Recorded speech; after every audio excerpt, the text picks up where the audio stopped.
কোরবানির সাথে আকিকা দিলে আকিকা আদায় হবে কিনা, এক এক হুজুর এক একটা বলে। সমাধান কি একটু গুরুত্বের সাথে শুনেন, ইনশাল্লাহ আপনার কনসেপ্টটা ক্লিয়ার হবে। কি করবেন আপনি এটা বুঝতে পারবেন ইনশাল্লাহ। অনেকে রয়েছে আকিকা দেওয়া হয় নাই, আব্বা আম্মা হয়তো দিতে পারে নাই, এখন কোরবানি একটা গরু দিচ্ছে, এই জায়গায় চিন্তা করে 7 ভাগ তো করা যায়, তো সেক্ষেত্রে একটা ভাগ আকিকা বাবদ দিয়ে দেয়, বা ছেলে মানুষ হলে 2টা ভাগ দিয়ে দেয়, আকিকার জন্য বরাদ্দ করে দেয়। তো এটা জায়েজ আছে কিনা প্রথমে বুঝেন। কোরবানি একটা আলাদা স্বতন্ত্র ইবাদত, আর আকিকা একটা আলাদা স্বতন্ত্র ইবাদত। কোরবানি আল্লাহ রাব্বুল আলামিনের একটা ওয়াজিব বিধান, আর আকিকা আল্লাহ রাব্বুল আলামিনের দেওয়া, রাসূল সাল্লাল্লাহু আলাইহি ওয়াসাল্লামের দেওয়া একটা সুন্নতি বিধান, যেটা রাসূল সাল্লাল্লাহু আলাইহি ওয়াসাল্লাম উৎসাহিত করেছেন।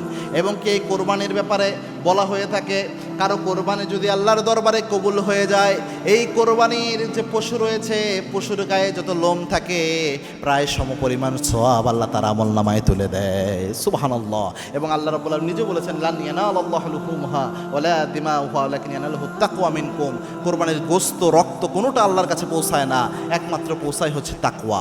তো এখানে তাকওয়া, বিশুদ্ধতা দরকার। তো কোনো ব্যক্তি যদি আকিকা আলাদা একটা ইবাদত এটা কোরবানির সাথে মিক্স করে, অধিকাংশ উলামায়ে একরাম এটাকে নিরুৎসাহিত করে। যদিও জায়েজ বলেছে যে কারো সামর্থ্য নাই আলাদা আকিকা দেওয়ার, সুতরাং সে দিয়ে দিক, মিনিমাম আকিকার হকটা আদায় হয়ে যায়। আকিকার মাধ্যমে যেহেতু বালা মুসিবত দূর হয়, এটা আদায় হয়ে যায়।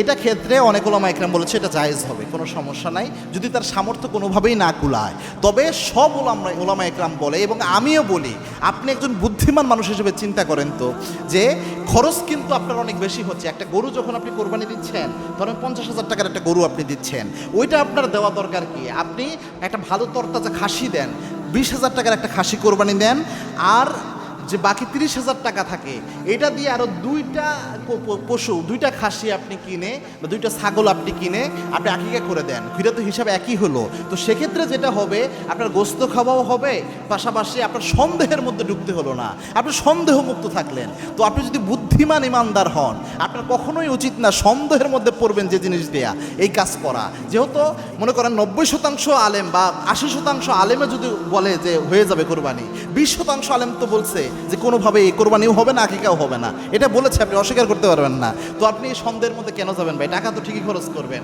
তাহলে সন্দেহের মধ্যে আপনার ঢুকার দরকার কি?